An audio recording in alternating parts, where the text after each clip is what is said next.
البدع والأهواء، أهل البدع العقائدية وأهل البدع السياسية. نقول بيننا وبينكم السلف، بيننا وبينكم الكتب، كان فيقول البدع بيننا وبينكم ma bari'at bihi zimmah, yaitu suatu pelaksanaan ibadah, ma yaitu pelaksanaan, yang mana bihi dengan pelaksanaan tadi, beban itu zimmah yaitu apa? Beban tuntutan itu bari'at, sudah apa? Bebas. Yaitu apa? Saya sholat sudah melaksanakan syarat dan rukunnya. Maka kalau sudah salam berarti apa? Saya sudah bebas tuntutan.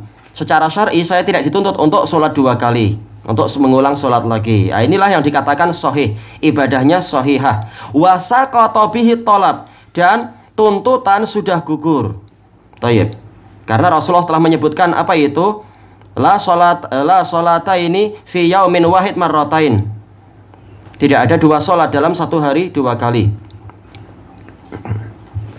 Maksudnya sholat yang sama. Wasahihu minal uqud. Sekarang bila akad muamalah itu dikatakan sahih atau sahihah, matarattabat asaruhu ala wujudih, yaitu suatu pelaksanaan akad yang mana jejak atau pengaruh atau kesan-kesannya itu tarattabat, yaitu berakibat ala wujudih, kepada adanya dia, yaitu apa? Dianggap sudah ada akad kalau syarat dan rukunnya terpenuhi. Syarat dan rukun dari akad tergantung, ini akad jual beli atau akad utang piutang atau akad hibah atau akad wasiat atau apa.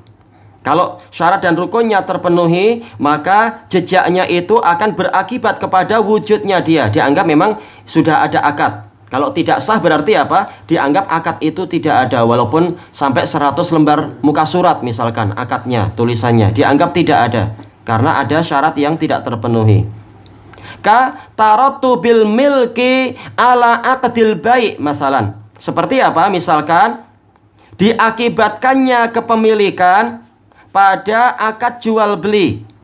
Tayyib. Apa itu rukun jual beli? Yang pertama adalah wujudul milik fi haqqil bai'. Misalkan, yaitu apa? Adanya barang yang dimiliki oleh si penjual. Makanya kalau dia jual apa itu motorsikal, ditanya ini milik Anda kah? Tak, saya rembat di jalan. Wah, itu berarti apa? Enggak sah. Dianggap tidak ada kepemilikan yang berpindah nantinya. Atau apa? Penjualnya sudah jujur, tapi ternyata pembelinya menjual dengan apa? Dengan daun yang disulap jadi duit. Nampak gambar nggak tahu siapa itu, tun yang sedang tersenyum, padahal ternyata itu daun. Nah, ini dianggap apa? Dianggap kepemilikan itu tidak sah.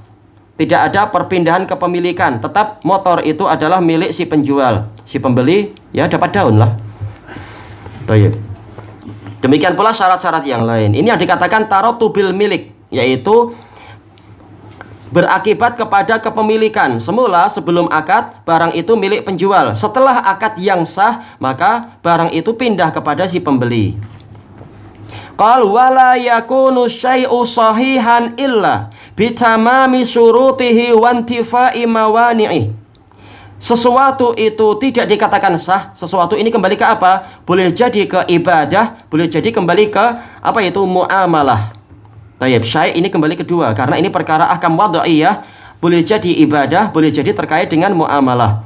Nah, muamalah atau ibadah itu dianggap sahihah, tidak dianggap sahih kecuali apa? Dengan sempurnanya syarat-syarat dan ditiadakannya atau hilangnya penghalang-penghalang. Tayyib, harus seperti ini memang. Tayyib, sekarang agar lebih bagus lagi dikasih contoh lebih jelas. Misalu dzalika fil ibadat. Contoh kesahihan dalam ibadah. Bi'an ya'tiya bis sholati fi waqtiha, yaitu orang ini memang mendatangkan sholat pada waktunya. Berarti kalau sholat sebelum waktu atau selesai waktu tanpa uzur, maka ini tidak sah. Maka memang syaratnya adalah apa? Pada waktunya. Bukan waktu yang dibuat oleh manusia, tapi waktu yang dibuat oleh Allah. Kita cuma ikut, bukan membuat-buat sendiri. Tayyib. tammatan syurutuha, dalam keadaan syarat-syaratnya itu sempurna. Memang apa? Dia menghadap kiblat, dia menutup aurat dan seterusnya. Wa arkanuha, rukun-rukunnya juga sudah sempurna. Sepanjang sholat dia memang apa? Hanya bicara dengan Allah, karena sholat memang hubungan antara abdun dengan Rabbnya.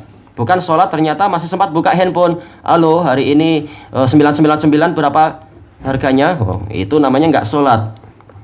Baik. Ini berarti apa? Sedang beribadah, sedang bicara dengan makhluk. Padahal sholat itu adalah la yasluhu fiha syai'un min kalamin nas. Tidak layak di dalam sholat itu sedikit pun dari ucapan manusia. Maksudnya ucapan manusia dengan manusia. Wa wajibatuha, dan sempurna kewajiban-kewajibannya. Baik. Nah, baru dikatakan sholat itu sahihah. Sahihah berarti apa? Tidak dituntut untuk mengulang lagi dalam hari yang sama. Wa misalu dzalika fil uqud, contoh sahihnya suatu akad, an yaqida bai'an, yaitu dia membuat akad jual beli, transaksi jual beli, tammatan syurutuha al ma'rufah, dalam keadaan syaratnya yang dikenal telah sempurna. Kalau dia adalah barang ribawi yang 6 itu berarti apa? Harus yadan biyadin, tidak boleh dengan apa? Online. Tapi kalau dia adalah selain barang itu, boleh online, nggak masalah. Demikian pula syarat-syarat yang lain, tidak boleh ada ghosh, penipuan, dan harus apa? Saling ridho. Nah, ini semua adalah syarat sah dari jual beli. Ma'antifai mawani'ih, disertai dengan tidak adanya faktor penghalang.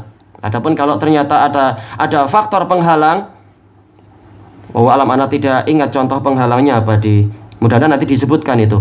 Maka berarti syaratnya, berarti apa? Walaupun syaratnya itu sempurna, maka akadnya itu tidak lagi sah karena penghalang itu ada. Fa'in fuqida syartun minasyurut, kalau ada satu syarat yang hilang, au wujida mani'un minal mawani, atau didapatkannya faktor penghalang. Di antara penghalang contohnya adalah wujudul akal, adanya akal. Makanya jual beli yang dilakukan orang gila ini tidak sah. Nah, kalau emang dia kadang ada orang yang schizophrenia itu di mana itu di Changlun. Nah, kalau dia jual beli dengan kita itu tidak sah, tapi apa? Sedekah aja nggak apa-apa. Kadang memang aneh-aneh. Dia minta ini, minta itu, sementara anak bingung, anak bukan toke lah. Anak bilang tunggu tokenya, tahu-tahu dia jabat tangan. Nggak tahu dia pikirannya apa. Demikian pula anak kecil yang dia belum berakal, tidak boleh jual beli walaupun syarat-syarat yang lain ada. Anak itu bilang saya ridho, tapi boleh jadi dia sekedar dikasih lollipop atau dikasih coki-coki pun dia akan ridho itu. Nah, ini nggak sah. Anak belum paham masalah harga yang sesuai, maka ini belum sah. Dan seterusnya, ini adalah contoh mawani. Qal imtana'atis sihah, maka kesohihannya itu tidak yaitu apa? Kesohihannya itu terhalang. Berarti tidak sah. Misalu faqdi syarat fil ibadah, contoh hilangnya syarat dalam ibadah, an yusolliya bila toharoh, orang sholat tanpa kesucian. Sementara apa? Hadis Ibni Umar dan yang lain-lain menunjukkan tiada sholat kecuali apa? Dengan toharoh. Berarti kalau dia sholat tanpa bersuci, maka sholatnya tidak sah. Wa misalu faqdi syarat fil akad, contoh hilangnya syarat dalam akad, an yabi'a ma la yamlik, dia menjual sesuatu yang tidak dia miliki. Anda mau beli tak? Beli apa? Oh, saya punya Avanza. Di mana? Itu depan. Nah, ini, yaudah dibeli. Tapi saya minta geran lah. Penjualnya bilang, gerannya bukan di saya. Di mana? Pemiliknya. Anda bukan pemiliknya? Bukan. Itu nggak boleh, nggak sah. Asal jual milik orang. Seperti yang pernah terjadi di Indonesia itu, di dalam hotel ditunjukkan tuh, oh kereta saya cantik, Anda mau beli dengan murah, oh beli, siap. Tahu-tahu itu bukan milik saya cuma jual aja. Baik, tentunya ini tidak sah. Jual dalam keadaan tidak disepakati oleh si penjualnya, tidak dijadikan sebagai wakil, maka ini tidak sah. Wa misalu wujudil mani'i fil ibadah, contoh adanya penghalang dalam ibadah, an yatatawwa'a binaflin mutlaqin fi waqtin nahi, dia melakukan sholat tatawu yang mutlak, sholat sunnah mutlaqah, tapi di waktu yang terlarang. Setelah apa? Sholat asar, atau setelah sholat subuh, atau ketika matahari tepat di tengah kepala, di atas kepala itu, tepat di atas. Baik, nah ini adalah waktu yang terlarang. Maka ini berarti apa? Ada penghalang. Walaupun syarat-syarat semuanya terpenuhi, walaupun 13 rukun itu terpenuhi, tapi penghalang ada. Wa misalu wujudil mani' fil akad. Contoh adanya penghalang dalam akad, an yabi'a man talzamuhul jum'atu syai'an, yaitu menjual sesuatu, tapi siapa yang menjualnya? Orang yang wajib untuk sholat Jumat. Bila itu ba'da nida'i hasani, setelah adzan yang kedua.